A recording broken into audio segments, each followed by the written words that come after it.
Hey, I'm Taylor Donner. I'm a certified Cicerone working down here at Brewers Republic on North Nevada, and I'm here today to talk to you guys about glassware and the proper pour. So I guess the best place to start is really just with the shaker pint, not necessarily a classic beer glass by any means. Originally used for cocktails as a shaker glass, but nowadays used in most bars as the basic pint glass. Alright, so this is more of a modern snifter, not your typical brandy or cognac snifter. This is what most beer bars or something similar to this would use for high gravity, high alcohol beers that you should let warm up.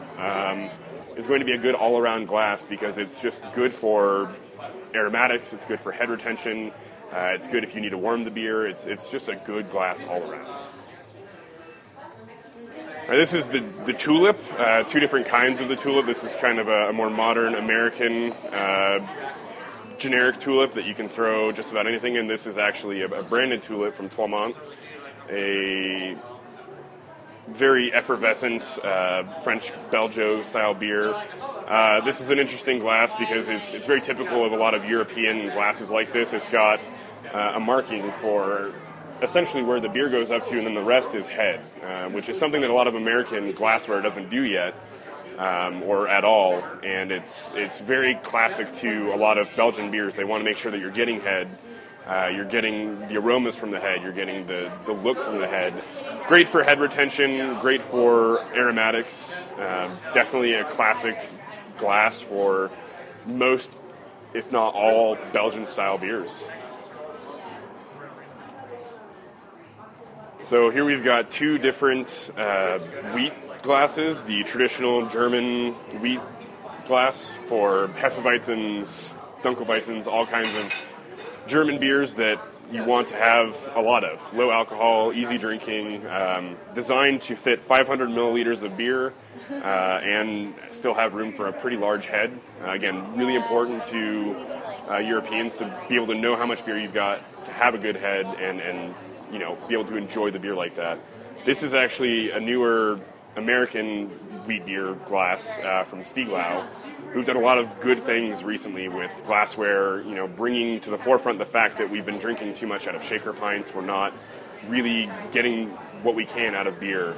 It's designed for head retention. The lip coming in like that is designed to kind of keep the volatile aromas in there, so as you drink the beer, you can get your nose in there and really get a good idea of what you're drinking and enjoy it to its fullest. Right. And so this is going to be the American alternative to the German wheat beer, and using the Spiegelau American glass. So always just rinse your glasses out, even if you've cleaned them beforehand, dust particles, anything. Just make sure you've got the best, cleanest glass that you can, and then just go for it. 45 and pour.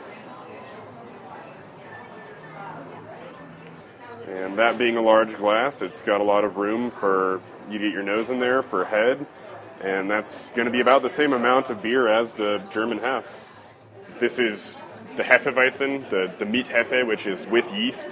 An interesting style, a great style, but one that a lot of American breweries aren't doing in 500 ml bottles like they've traditionally been done.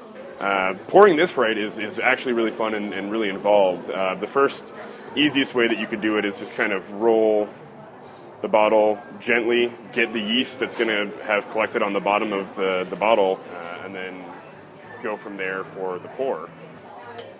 I mean, see, I've got some head developing there, but I'm not going to worry about that. And as soon as I really get it going, I'm going to start lifting it up. You can even just go full straight up and down. And then this is where the alternative method comes. I've got about a third of a bottle left there. I'll just swirl that around, make sure I'm picking up whatever yeast is left.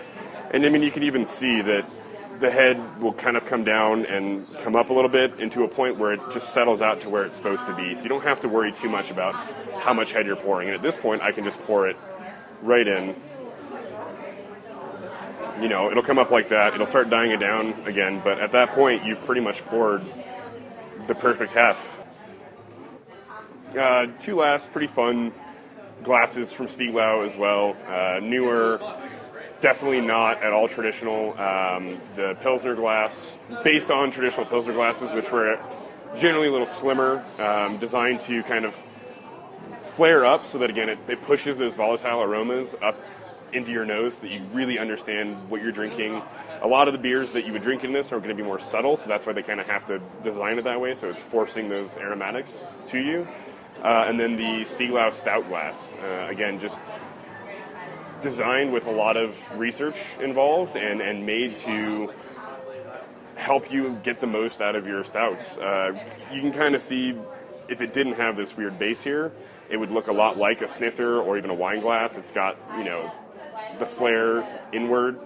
It's there to, again, just help you enjoy the most out of your stouts.